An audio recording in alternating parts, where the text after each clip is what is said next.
So we're going to try this again. Take two. So Kelly and I are here joking, and we're just joking about how, say hi, Kelly. Joking about how I'm going to reframe this. So I'm reframing it right now. It's a great learning opportunity here for me. I went against my communication manager's requests to do this as a recorded, so I'm paying the price for that now. But this is how you learn and how we have fun and get to learn more about each other. So I'm going to go ahead and I'm going to start from the beginning again. Hopefully the audio is doing good. And so if you're joining for the first time, welcome. You don't know that things went wrong technically here a little while ago. You do now. But if you're rejoining us, just remind you that this evening, so we're doing things a little bit differently. I'm going to talk for about 15-20 minutes about the Enneagram number 7. And then after that, so Kelly's here, Pastor Kelly, and we're practicing social distancing, by the way. She's going to answer or record any questions that you might have. So if you have questions about the 7, we're going to make this interactive this evening. And then we also have our resident expert, what I like to call our resident expert, Emily Bracken, who hopefully will be able to be talking, but she's joining us as well. And so if you have any questions about the number 7 or any of the Enneagram numbers at all, we're going to welcome those questions. So feel free to shoot those to Kelly. And this is going to be an interactive evening, so those emojis down below or comments, whatever, feel free to throw those out there. This is full contact preaching tonight. So tonight we're looking at the number 7 in the Enneagram. And the number 7 is known as the Enthusiast. And the Enthusiast reflects God's joy. And everybody, I believe everybody, needs a 7 or 2 in their life. You probably can't handle much more than 2. We can bring a lot of energy. And 7s bring a joy that is hard for some other types to come by. 7s, they're commonly known as the enthusiast or the entertaining optimist, or as I prefer, the adventurer. I love adventure. And they could be the most joyful, energetic, and optimistic people you know. I think one of the best portrayals of a 7 in the movies is the character Joy from Inside Out. If you haven't seen it, I highly recommend it. But you take everything you know about a 7 and it applies to her 100%. And the funny thing is when we were doing these messages in the church, I actually had formulated this message around 5 clips from that movie. But due to Facebook and their algorithms, I'm not able to use those clips, so we had to dramatically change how I was going to do this message. And that's actually one of the strengths of a 7. See, as a 7, we can adapt very easily. We come up with what I think is great ideas. That's where the great idea of having multiple people and interact this evening came from. And so it's easy for us to adapt, think outside the box, and come up with new and creative things. And 7s, so when we talked about, I don't know if you remember, there's a triad. So there's the head triad, which is thinking dominant. There's the heart or the feeling dominant. And then there's the gut or the instinct dominant triad. And 7s are actually in the head triad. Most people are surprised when they hear that. They're like, I would think they would be like in the heart or the gut, but it turns out they're really in the head triad. And so that was really interesting for me to learn about. But it makes sense as we go through this evening and talk about a 7. I think you'll understand more why. And most 7s, when they learn about the Enneagram, most of the people who are a 7, they immediately know, they're like, I'm a 7. That's me. And if you know you're a 7, hey, throw a thumbs up or a heart in there or a comment in there. Woohoo, I'm a 7. Jump in. For me, I struggled though. So I struggled between a 7 and an 8. And I went back and forth trying to figure out which one I was. And as I studied the 7, I was like, oh yeah. And as I studied the 8, I was, yeah, totally. And then funny thing is each weekend after the services, people would come out and they would talk to me and they'd be like, "Oh, Hollis, what number are you?" And I'd be like, "I'm a 7." Like, really? So most people experience me as an 8. And so Emily really helped me with this, helped me to understand this better. So each of us, on each side of the number that we identify with, there's a number beside it.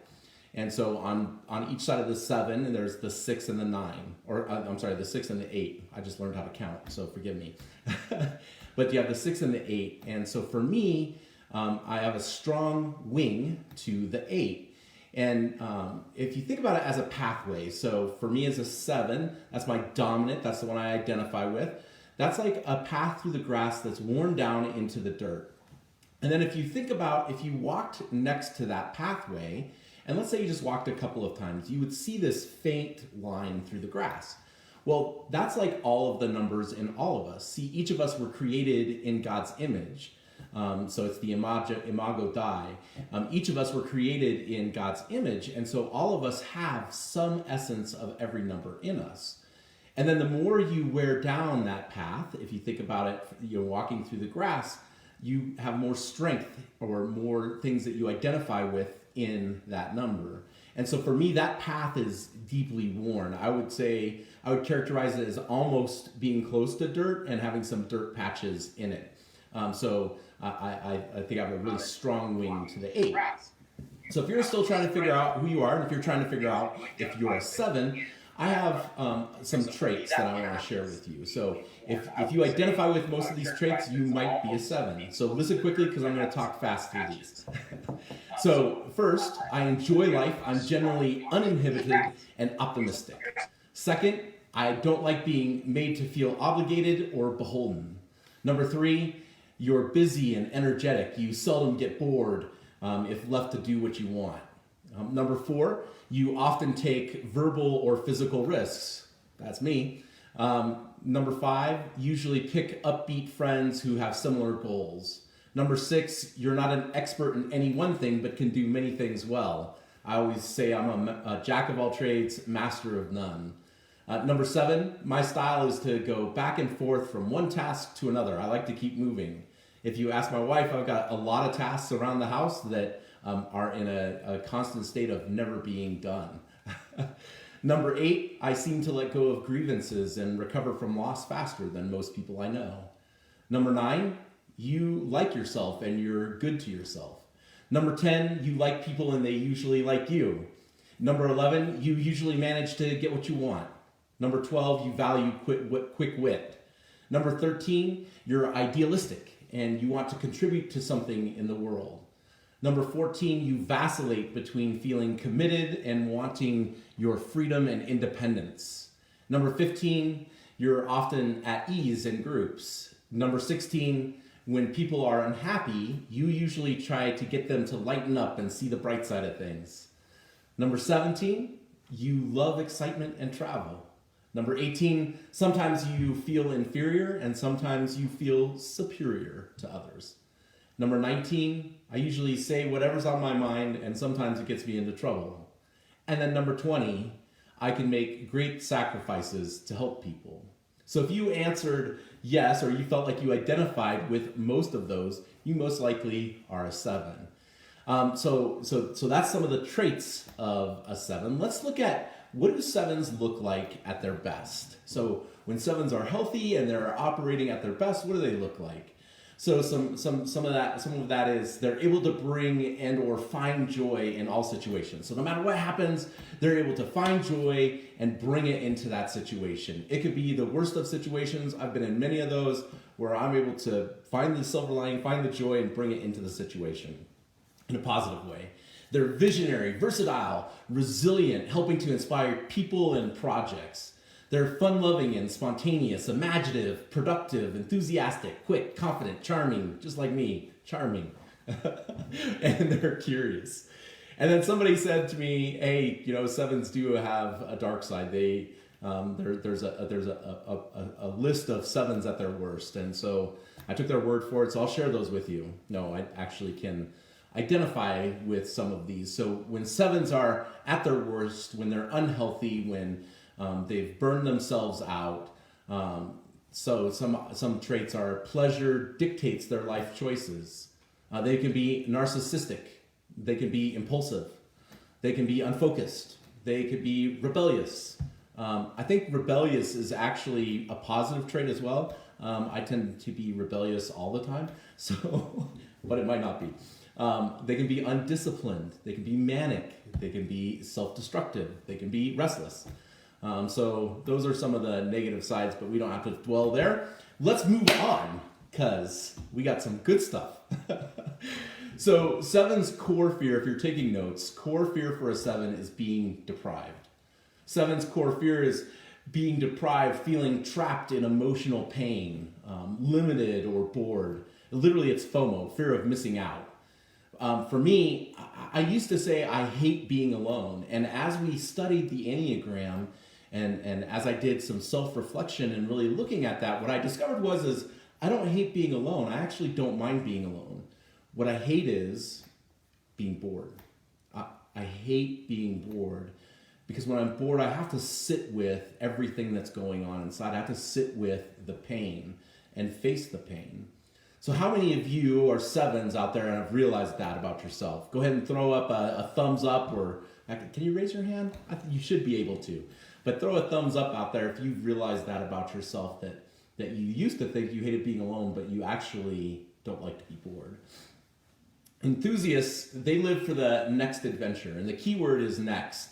See, 7s have difficulty living in the present. We're always thinking about the future. We're very future-oriented by nature, and we live off this dopamine rush of expectation and anticipation. And as a 7, I love planning events or travel, but we can have a hard time enjoying the event because as we're in it, we're actually planning for the next one.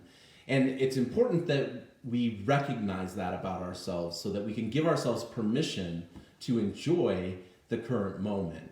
I was thinking about this a little bit, and I was thinking I did a trip with some friends and Pastor Clay this past summer to the Colorado BDR, and there were a number of times while I was on that trip where I was actually thinking and planning about the next one while I was on that one. And fortunately, I was able to stop myself and say, hey, we just enjoy this moment. So we can have a tendency to do that. And then we love travel. And as I was thinking about that, a lot of people were joking about, travel during this time with everything that's going on. And I'm talking about how airline tickets are really cheap. But for me, I actually planned like 14 vacations. I didn't actually follow through on them. I will follow through on 1 or 2. So, but as soon as I saw airline prices dropping, I was like, what is the next adventure I can go on? This is going to be awesome. I'm going to be able to maximize my dollars and maximize my adventure. So it's no joke. We're looking for the next event or adventure. The 7's core sin is gluttony. Gluttony, and it's this feeling. So it's not like eating a bunch of chicken legs or something, turkey legs. It's feeling a great emptiness inside and having this insatiable desire to fill ourselves up with experiences and stimulation and in hopes of feeling completely satisfied and content. It's really a defense strategy against emotional pain. And the problem is we're always left hungry for more. See, one thing that was very interesting to learn about is that 7s are the most prone out of all the numbers to addiction. They're the most prone, more than any other type, towards addiction, whether that's drugs, alcohol, sex, pornography, food, you name it. We're more prone towards addiction because we're trying to fill that empty, aching hole inside of us and avoid the pain. So that was extremely interesting for me to learn about. A 7's core motivation. So the core motivation for a 7 is pleasure and to avoid pain. See, our primary need is to avoid pain, so we'll fall back into these numbing behaviors when we can't physically escape the painful or traumatic situation. Another way that we avoid dealing with pain is through reframing. This has been amazing for me to learn about. See, we're experts at finding the silver lining in any situation. And like everything, all things have a light side and all things have a dark side. And we can spin a failure to find the positive outcome no matter what. And we're often known for cracking jokes to lighten the mood when a conversation gets too serious. Again, this can be just to lighten the mood. Also, it can be to a distraction technique or a wall so that we don't have to deal with the pain in the situation. And this whole reframing thing for me, I was just, as I studied this and did some self-reflection, I was thinking through all my life, there's been people who have said, remember stories differently than me. I tend to remember stories much happier than they are, or than other people think they are. Actually, than they are. I'll be honest. So there was many times where my wife, and turns out a number of other people, would remember a story different. And it's not that I was lying, but as a 7, we can reframe instantly so that we avoid the pain. We can reframe so that it's a positive, and just carry on our way. And as I was thinking about that, I was thinking about in Scripture, there's a dark side to this. So David and Bathsheba, there's a story of David and Bathsheba. David is a person in the Old Testament. He was a man after God's own heart, one of my favorite people in the Bible. But there was a time when his gluttony nearly ruined him. See, it was in the spring, and it's when the king and their armies went out to war, and David, he stayed behind. He stayed home with the palace, kicking back, I imagine to avoid pain and conflict. And he was strolling up on his palace rooftop, and he looked out and he saw a woman bathing on her roof, and he's like, I want that. So he asked for her and sent for her, and when she became pregnant, he arranged for her husband, Uriah, to be killed in battle rather than own up to what he had done. And for some reason, for me, I think, so dude was able to go on just like that. And somehow he was able to reframe that whole situation to be able to just carry on with his life until the prophet comes and tells a story and is like, dude, you are that man. But that's an example, I believe, of how we, particularly as 7s, can reframe a situation and how it can be very dangerous. So a core need for a 7 is to be free. I want to ask you right now, as we're kind of all under quarantine and we're supposed to stay at home, how are you 7s feeling right now? Put that in the comments. I'd love to hear some of what you're feeling right now. Are you bouncing off the wall like a BB? Has your wife threatened to lock you out of the house out in the backyard, chain you up to the fence or something? I don't know. For me, I've just been going crazy. I have that rebellious side in me anyway, and which we all do from original sin. But so I've just been going crazy sitting at home. So how do you feel as a 7? And if you're married to a 7 or you know a 7, I'd love to see your comments of what you think they're going through right now, how they're feeling, or how they're making you feel. Our core longing. So our core longing is that we'll be taken care of. See, the wounding message that 7s latch onto during childhood is that you're on your own. No one else is here to take care of you. A lot of 7s had to fend for themselves somewhere during their childhood. And for me, as I reflected on this as a young kid, which I now understand more, I've been processing through this for a number of years. But when I took that original wound, I took this wound that said, life's on my own, it's up to me. If anything good's gonna happen, I'm gonna have to make it happen. I've got to take care of myself. Nobody's here to take care of me. So 7s need to remember this, though. God truly is your refuge. God truly is your refuge. He'll take care of you and will work all things for your good. Jeremiah 29:11 is a good life verse for a 7. It says, "For I know the plans I have for you, declares the Lord, plans for welfare and not for evil, to give you a future and a hope." See, God wants to take care of you. He has plans for you. He is good, and he has good in store for you. And that's the truth that we need. We need to know that we will be taken care of. And the one who takes care of us is God. Only Christ can satisfy your core longing to hear that you will be taken care of. He took care of everything on the cross. He made the way. He opened up the access point, I like to think of it, and made the way to the Father by his sacrifice for the Father to take care of us and for us to be able to come directly to him. He loved us so much. Jesus' death on the cross took care of every single need that you can have. And as a 7, you uniquely bear God's image. You uniquely bear his image with your joy. Man, celebrate that joy with your gladness, with your genuine enthusiasm. And for me, thinking about this, see, we naturally bring the vibe of the gospel. The gospel is a Bible word that means good news. So we naturally bring that vibe, that good news that awakens people to the joy of God. That is good, exciting news. And I love to be able to live in that. I love to be able to share the good news of who God is and who Jesus is and what he's done for us. Hey, before we throw to some questions here, I want to share with you some things that 7s would never dream of doing. As I was doing research, I was like, what are some things that 7s would never dream of doing? Kelly likes this first one: finishing all the books they were reading before starting a new one. I've got a ton of books that I've read to various degrees, and somebody always tells me, oh, you should read this book. And so I grab it and I start it. I've got a bunch of undone books around here. Kelly, you probably would never do that, right? No. Never do that. 7s, you will never see a 7 making a to-do list for the week and following them exactly.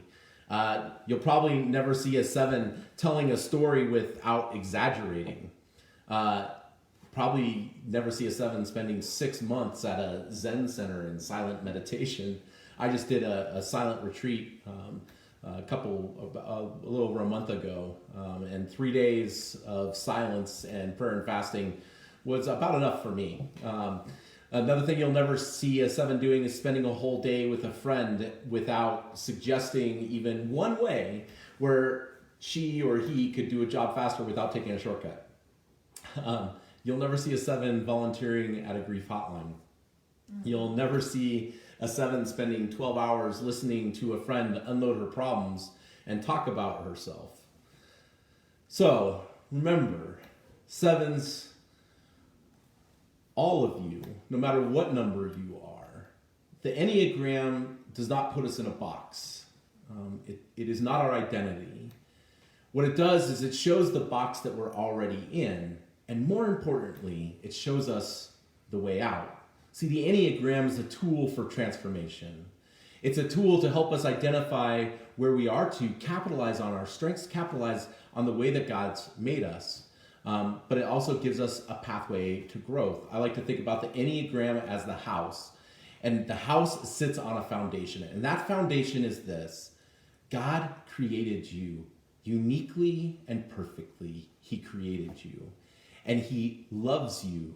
And he delights in you. And the foundation of everything that you are, no matter what tool you use to help you understand yourself better, the foundation is this: you are a beloved son or a beloved daughter of the Most High God.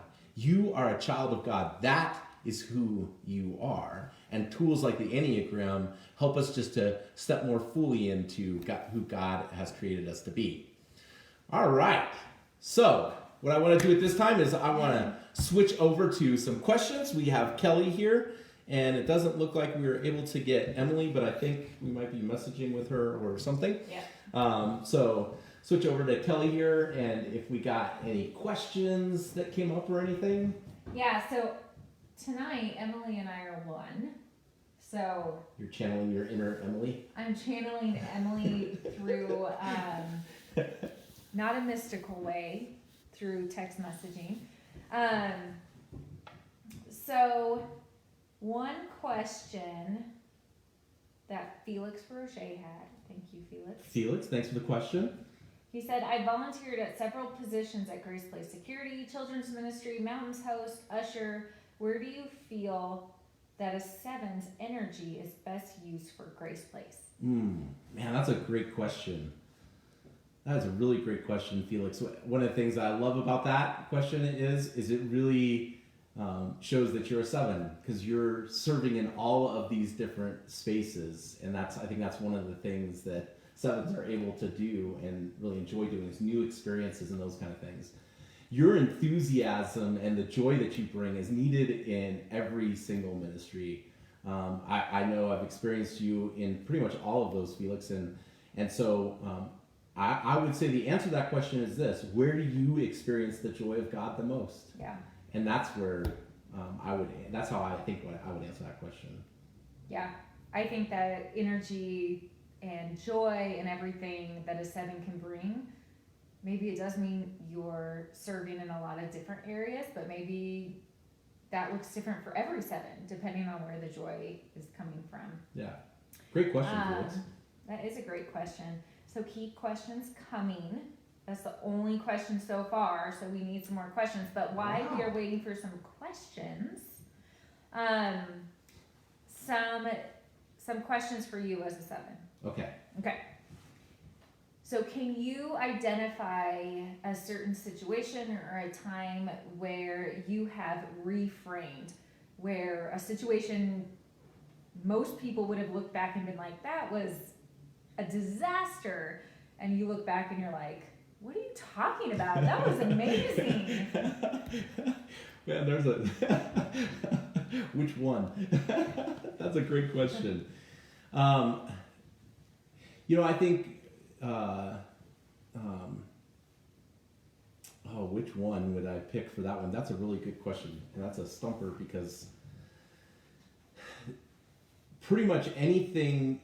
Well, actually, I'll use this one. So when the market crash happened in 2008, and when I lost everything, so initially in that, I reframed that, and I reframed that, and not in a healthy way, but I reframed that to kind of almost martyrdom initially, and so I was instantly reframing and being positive and joy-filled.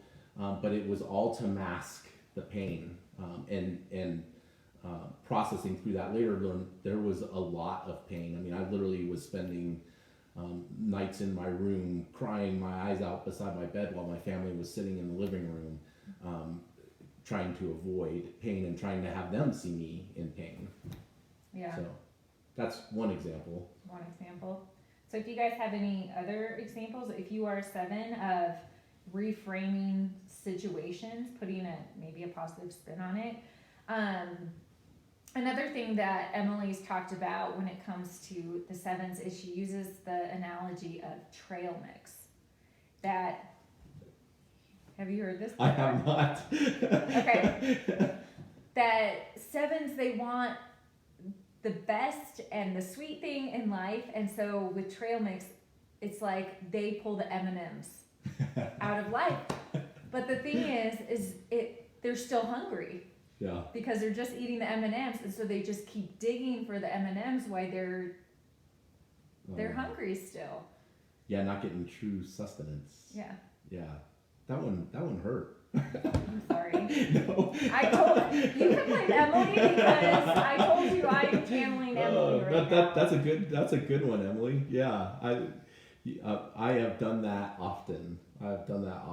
Just gone for the good and eliminate the sustenance, and not stopping long enough to even sit in the pain. One of the movie clips that I was going to use from Inside Out was where joy and sadness were sitting with Bing Bong. And they had pushed all of his stuff into the chasm, and Joy is trying to cheer him up and encourage him. Come on, let's go, and here we go. And sadness comes and sits down next to Bing Bong, and she just says, I know that must be really hard. I know it's sad. And Joy's like, sadness? What are you doing? And Bing Bong is able to process, and then he's up and ready to go. And so it was an important lesson in that for me is just being able to sit with the sadness. Yeah. Because out of that is such great beauty, but also out of that comes joy.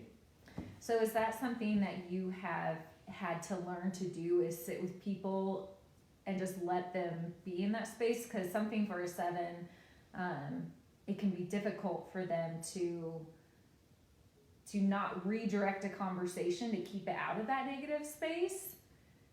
They want to do that to keep it positive and joyful, and it's going to be okay. But at least I know from my experiences with you that you're seem comfortable sitting with me in those places that are not. But has that been a learning process, or has it just not been something you struggled with? That actually, that's been a huge learning process for me. And I think, you know, your husband Coulter, he would probably be able to see the difference from when we first met to today in being able to do that. You know, God has really had me on this journey, and first I had to learn to sit with my own pain and to identify the wounds that I've taken and be able to come to terms and actually get healing there.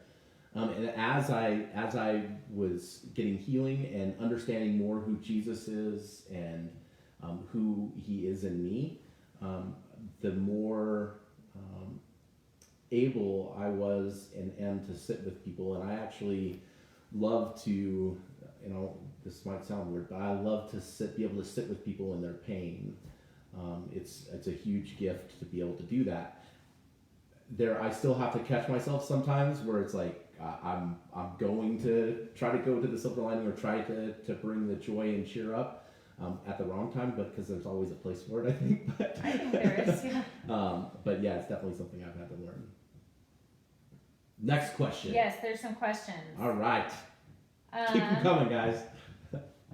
So one is, do you know the 7 animal and famous person? Any examples of that? And there's another question of, how do you love the 7? Those are really great questions. So the 7 animal is a monkey.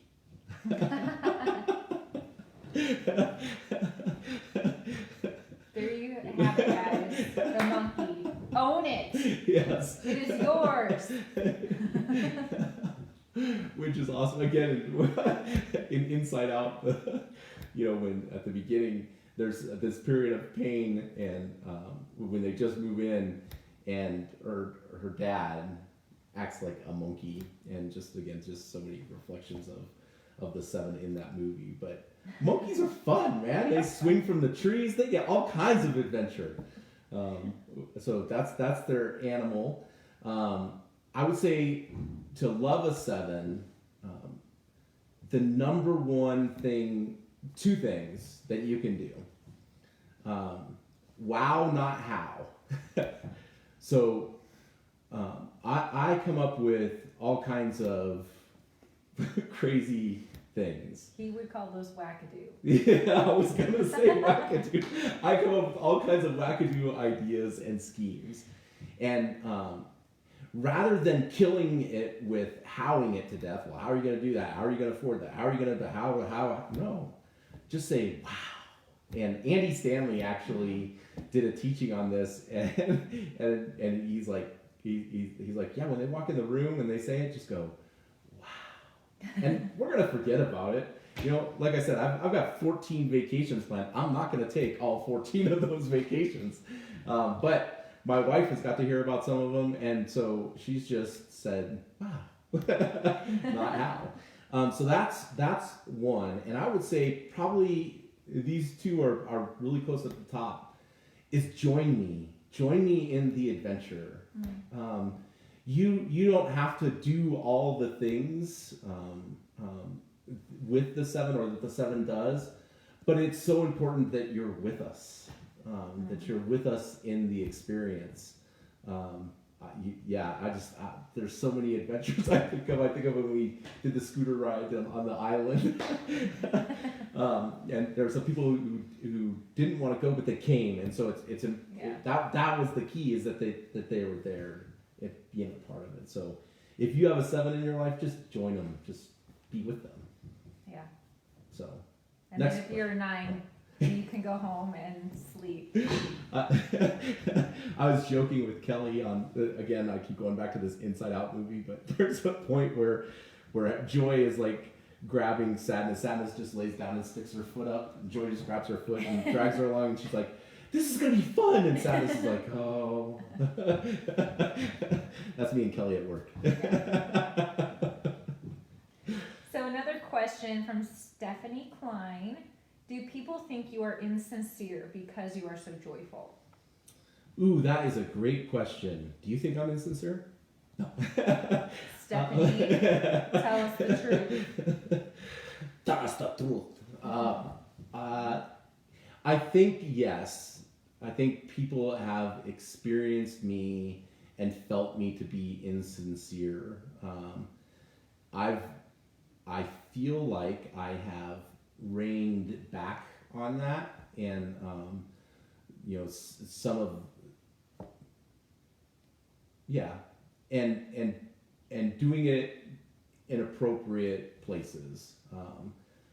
For me, the tripping point, I guess, for me is when I'm in a place where most people are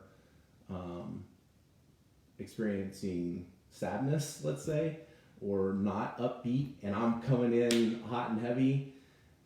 That's a cue to me something else is going on, or there's other things going on. I might not want to be coming in that way, because then I will come across as insincere. I think of when my mom died. I'm able to process through grief faster, and then plus there's some reframing that happens, and so I can be joyful. Hey, she's in a better place. It's all good now. And other people are standing around grieving, and so then it can come across as insincere in that way too.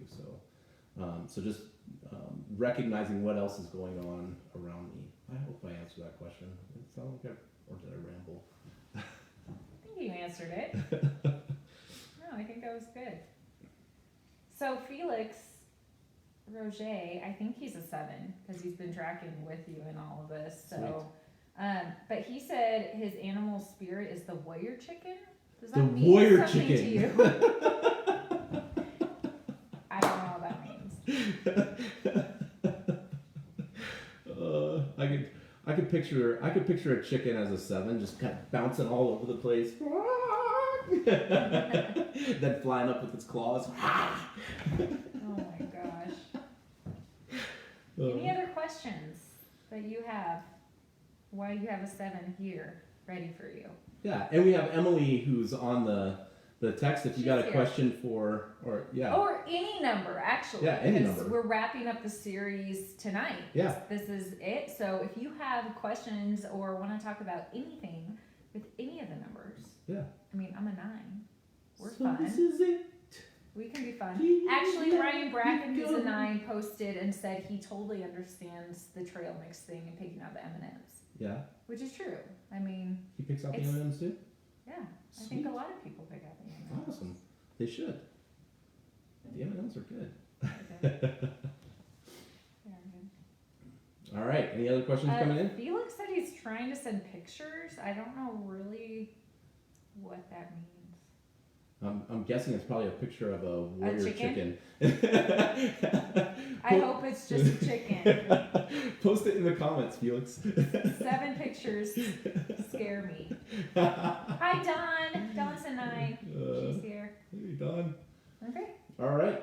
So no other questions? Well, even after we're done, you can post questions here, comments here, represent your number. Yeah. And it's been... Oh, why are you guys wrapping up the series now instead of doing 8 and 9? Oh, Adam. You need to go back because we actually started the series with 8 and 9. Yeah. So they were the first 2 that we did. So you can still go and watch those on YouTube or through website. Yeah. Clay made a joke about the reason we did 7s last was because if you did 7s first, they'd check out. So they saved 7s for last because we had to hang in there till the bitter end to hear about our number. Yeah. Plus Clay wanted to start with 8. Let's be real. Because he's an 8. Yeah. And that's kind of what they do. Yeah. Take charge. Someone asked, what if you have 4 numbers all close together at the top? Oh, that's a great question. If you have 4 numbers all close together at the top, one piece of advice, I think Emily gave it, was to take the Road Back to You book, and what was it, to highlight or circle?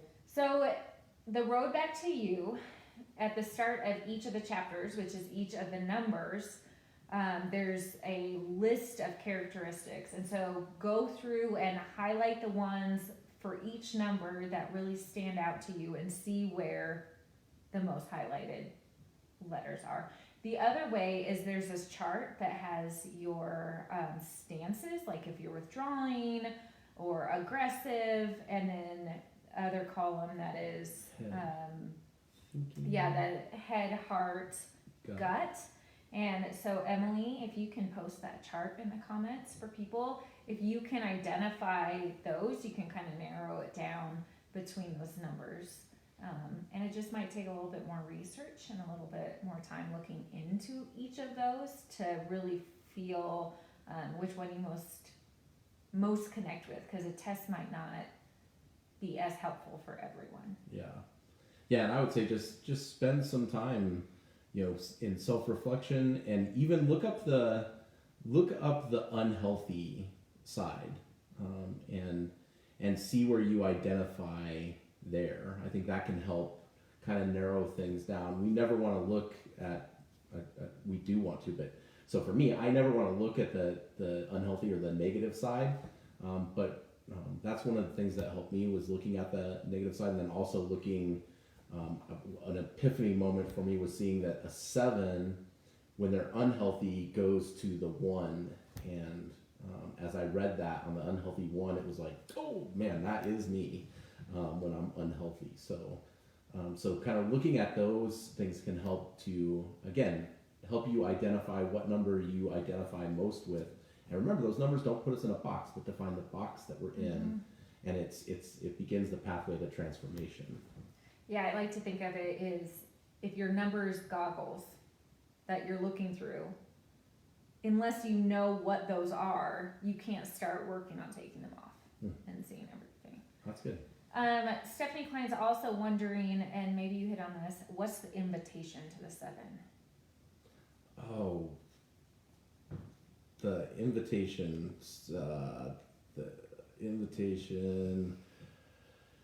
is that the pathway to growth? Yep. Rest and, It's Emily, okay. help me. Emily, we need you. Please post in the comments for Stephanie. We thank you. My notes are back in my bedroom. Sobriety. Yes.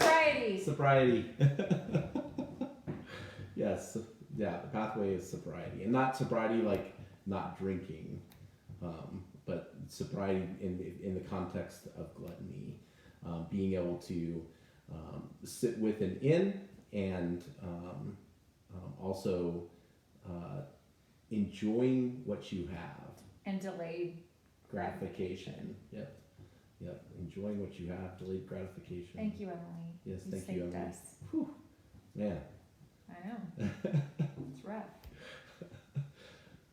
All right. This has been awesome. Yeah. It's good to see you over there. Good to see you over there, and make sure you stay over there. I don't want any of what you got going.